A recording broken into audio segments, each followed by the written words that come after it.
So, hi Rebecca, and thank you very much for joining us today. You're welcome. You are a motivational business speaker, you're an author, and let me get this right, you are a trainer on enterprise mindset, which I know is something that you do feel very passionately about. Definitely, yep. Yeah, so would you start with just telling us a little bit about your background, career-wise? Gosh, okay. Well, I left school at the age of 16 with very few qualifications. Didn't really have a plan. Probably was a nightmare for my parents, where everyone else had really sensible sort of ideas and plans. And I kind of drifted for a while. I'd been diagnosed as dyslexic at school, and I think that had kind of given me a bit of a barrier in a way. So I had a belief that I wasn't capable and able, so therefore what was the point? So I drifted a little while, and then at 19 found myself starting my first business. It was something that I felt was probably the easiest option for me at the time, the idea that I would be more in control, nobody would question my abilities, and that would be suitable for me. And that first business, I'm very honest with people, was a complete and utter disaster. So I used up all my savings that I had at the time and some of my dad's savings, and then realised that maybe I was going wrong somewhere. But what I did know at that point was that it wasn't about the fact that I couldn't do it, but I just didn't understand the systems, the processes, how business worked, how they functioned. And so I sort of took myself on a learning journey and ended up going and doing all sorts of training and education around learning. And then got hooked actually on the concept of people's personal growth, personal learning, and ended up staying at the college that I was doing my studies at and becoming a lecturer there, and ended up sort of going that path. So when I started my second business in my mid-20s, that was as an educational provider, so providing learning and training and support for, sort of large organisations really around the UK. And that business grew, and sort of 16 years later, I sort of moved on to other things really. And so my background is predominantly in education, learning, personal growth. And what's the biggest obstacle that you've had to overcome? Well, I suppose most people would suggest that it's the dyslexia, and it's not ideal when I'm now an author as well. It does make it hard, probably harder on my editor as well. So I have to find people who are quite sort of understanding of the way my brain works. But of course, the barrier of dyslexia is also the reason why I am successful in what I do, is because my brain does work in a very different way, and I see things from a different way, in a different perspective. So that's really valuable to my clients. So sometimes the barriers that we put, I believe, can also be the solutions that we need. And equally, the whole, people sort of saying about the first business being a failure, for me, that was being the driver to keep going, and the driver to help other people not make those mistakes. So yeah, barriers are good learning tools, aren't they, sometimes? Definitely. And it's interesting, actually, the amount of motivational speakers that I've seen who, have had dyslexia, and that has been the driver, and they've been, like yourself, immensely successful. And, it's a really great story. So, well, and it's understanding that we're all different, aren't we? We all come at things from different perspectives. And actually it's about understanding what really is the motivator for you, and what you really want from life, and not getting too fixated on other people's achievements. Yeah, absolutely. So what would you say has been your biggest success or your proudest moment? I don't know. Just probably say the children at this time, right? I mean, my children are growing up, and probably it still is family, children, that type of things for me are the most important elements of life. But possibly a bit cliche. So when it comes to the business, I think it's certain moments where you go, wow, that kind of solidifies in my mind that I have been successful at whatever success is, I suppose. And it'll be strange things for me that maybe other people might not see as important, but it's things like I've just been booked recently to speak at a conference in a venue that to me has always been if I get to speak there, maybe I'll have made it. So it was like when they said where it was, it's like, wow. But it's not important. These things aren't important. So yeah, I don't know. Maybe I don't measure success the same. For me, it's about having that gradual growth and development that makes me feel good. Good. And so you're an author and trainer on enterprise mindset. Tell us a little bit more about enterprise mindset. Okay, well, mindset comes from the research from a lady called Dr. Carol Dweck, and she's an American researcher who looked at people's choices around their mindset. So what we know to be true is that people either have what we call a fixed mindset or a growth mindset, and a fixed mindset person will believe that their abilities, traits, etc. are fixed, and they wouldn't matter how hard they try, they're never going to change who they are or what they're able to achieve.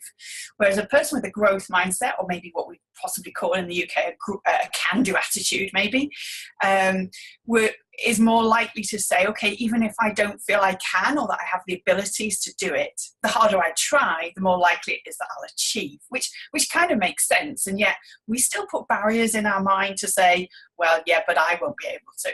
So if somebody else is achieving something and you think, well, surely I should be able to. I mean, so you can watch the Olympics and think, well, they can achieve that. I never would. Well, surely if I put in the effort and training, potentially I could. I might not be quite as successful, but potentially I could do what they do. But I just choose not to put in the training. So that's choice. That's a choice thing, rather than a fact that I would never be able to do it. So that's really important that we get that clear in our minds first. That is mindset. And when we come to enterprise mindset, it's kind of takes the same element, that whole idea that anyone could be enterprising if they really wanted to be. So it's not, in my view, it's not something that you're just born to be an entrepreneur. You actually can develop the traits, the skills, the attitudes that you need to be enterprising. Now, some people seem to be able to achieve that quicker. Some people seem to just have a natural flair and ability, but it doesn't mean that, we can't all do it. And equally, I believe that people within employment can also be enterprising, but just possibly in a more non-risky way. So maybe in a more structured way, but it is still enterprising. So it's about having that mindset of just being, aware of opportunities around you and be willing to take those opportunities. How important do you consider self-belief to be when running a business? It's how you choose to react to those moments of self-doubt. So you can sit here and go, well, I can't do that, I'm not capable, I don't want to, whatever. And you can keep playing that scenario through in your head, or you can say, okay, if I did this, what do I need to try and do in order to make myself achieve it? So that's trying to change yourself from that fixed mindset of I'm not capable to I am capable. And that's about sort of saying to yourself, well, what's the worst that's going to happen? I mean, I was trying to decide this morning if I would approach somebody about some work. And it was like, okay, well, if I approach them, what's the worst that can happen? You can say no, right? So, you have to have that self-belief. And sometimes that does mean that you have to just talk it through in your mind. What's the worst that's going to happen? If I did do this, what could happen? Which is the better scenario? The no or the potential of what could be achieved. So you have to just decide what's right for you at that moment in time. And if you're having moments of self-doubt, go make yourself a cup of tea, have a think about it, and then decide if you're going to do it. What would you say are the main areas that people would need to consider when they're going from an employed job to self-employed? Yeah, I think there are a couple of things. First, you do need to sort of believe you have the ability to do it, and just consider the fact that there are so many people out there who run their own businesses that really are no better than you. And I think that was the thought that I had even at 19 when I my business has failed, but then I looked around and other people seemed to have successful businesses, and yet they were no more able or knowledgeable than I am. So surely it's about getting the right idea and fulfilling that in the best way possible. And the other one is to not be too hard on yourself, actually, because it takes time. Running a business takes time. I'm sure you'd agree that the opportunities come, but it does take time, and sometimes you do wonder whether or not you're doing the right thing, and you do have those moments of self-doubt, but it's about sort of keeping going.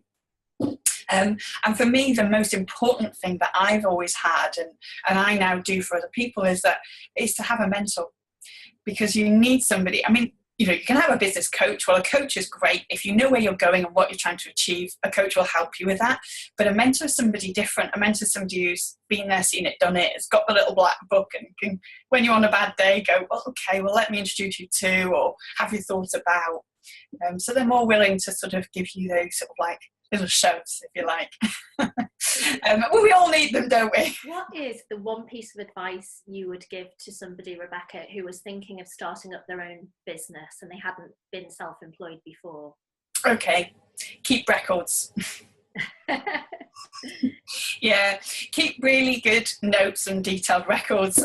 It's not my forte, I've got to admit. It's something that has really held me back sometimes in business, sort of thinking, I met that person but I don't remember where or who or how, and and just being able to keep some sort of database of connections, people, things that you said, things you've done, things you've promised, so that you can go back on it years later, because sometimes you'll be at a meeting or you'll be in a situation and something will crop up and you think, gosh, I did something like that about 5 years ago, now let's see if we can find it. So yeah, and also it's great because sometimes you have these random thoughts and ideas which seem brilliant and you get quite distracted by them. And I watch a lot of business people get really distracted by these random thoughts and ideas. I would go, write them in the notepad, leave them there.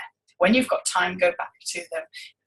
The right time will come, but just don't get too distracted by those ideas that are not really in line with what you're doing at the moment.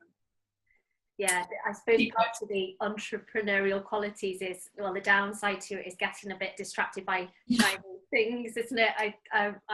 You do need to be focused, and it's really difficult because all sorts of great things happen and opportunities happen. And one of my clients has phoned me this morning to say that they've had this amazing opportunity and blah blah blah, and she was so excited and thrilled, and it was like, yeah, that's great. Is it adding value to your business? And she was like, well, no. Okay, is it a distraction? Oh, yeah. So why are you doing it? She was like, yeah, but isn't it great? And it's like, well, yeah. Have you got enough money in the bank to be able to do something which is distracting you from the business? She said, no, not really. Well, okay, you've got a choice then. So, you do get to a point where you can be distracted by the shiny stuff, which is great. But if you're not at that point, then focus. Definitely. Very much, Rebecca. You're welcome. Really lovely to talk to you, and I can see why you're a motivational speaker. You are contagious, and I love your thought processes. So thank you very much.